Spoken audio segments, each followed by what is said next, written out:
Democratic division as we get closer to the midterms. A divide is deepening among Democrats. Let's get to the inside track panel here. We'll bring host of Wise Guys, John Tabacco, retired NYPD Chief of Department, John Chell, and New York City trial attorney, Nicole Brenecki. Great to have you all here. We'll start with this. Democrat South Carolina Congressman Jim Clyburn was on the State of the Union using radical left rhetoric when asked about the SAVE Act. Watch. Something else that the president wants. He's been trying to force the Senate to pass the SAVE Act. I would ask anybody, take a look at the SAVE Act and then take a look at my book, the first 8, because that book will tell you exactly what they did after the Civil War, after bringing Reconstruction to an end, and initiated Jim Crow. All right, so that's the comment there. Nicole, you're up. We hear this, the SAVE Act. I mean, obviously, President Trump's trying to get this through. But it's getting hung up right now. And the GOP can't seem to get this done.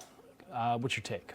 Well, I think they will be benefiting from the divide in the Democratic Party that we will be discussing shortly. You know, there's so much radical fringes of the Democratic Party, and the more moderate people are caving to it. So that can be used as a benefit for them to, in their strategy, to utilize that and exploit it as much as they can. Yeah, President Trump, he talks about this all the time. He wants, you know, he wants the elections to be, he wants voter ID. I mean, it doesn't seem like it's common sense. So who do you listen to, the fringes or the people at home today at their breakfast table? The majority of Americans, regardless of where you're from, believe you should have an ID to vote. This is a real simple issue, but the fringes, they want to play these games. The average American person says, hey, get an ID, I'm here to vote, here's my name.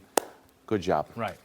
And John, I mean, the Democrats, they don't want this at all. And they continue, as we just heard in that soundbite, to push back against it. It's great. I mean, I kind of like it. You know, one of the brainchilds of my mom on Wise Guys is we're doing a segment now, the Wise Gals. And we get the women's perspective. And we just talked about this.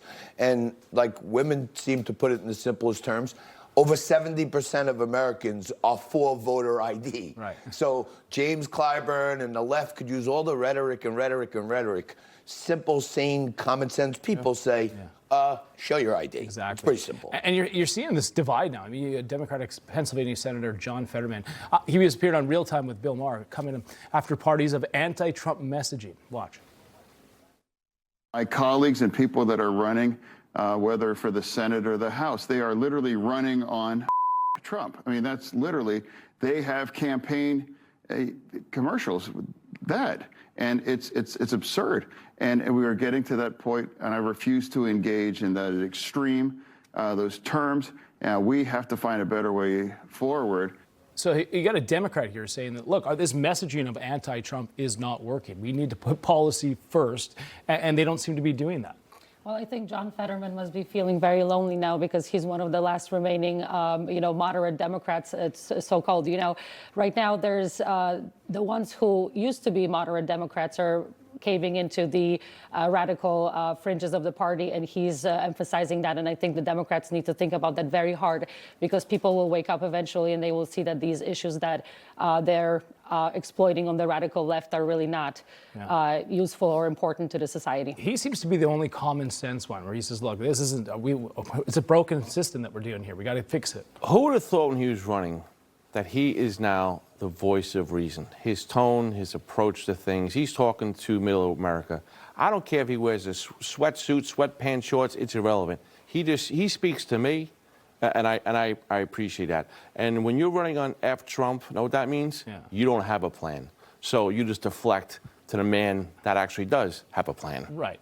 But John, I mean, Trump's going to be out of office in a couple of years. I mean, you would think that this would be the time where the Democrats would start saying, okay, well, let's find our party. Let's figure out how, our policies that might be more common sense, to John's point.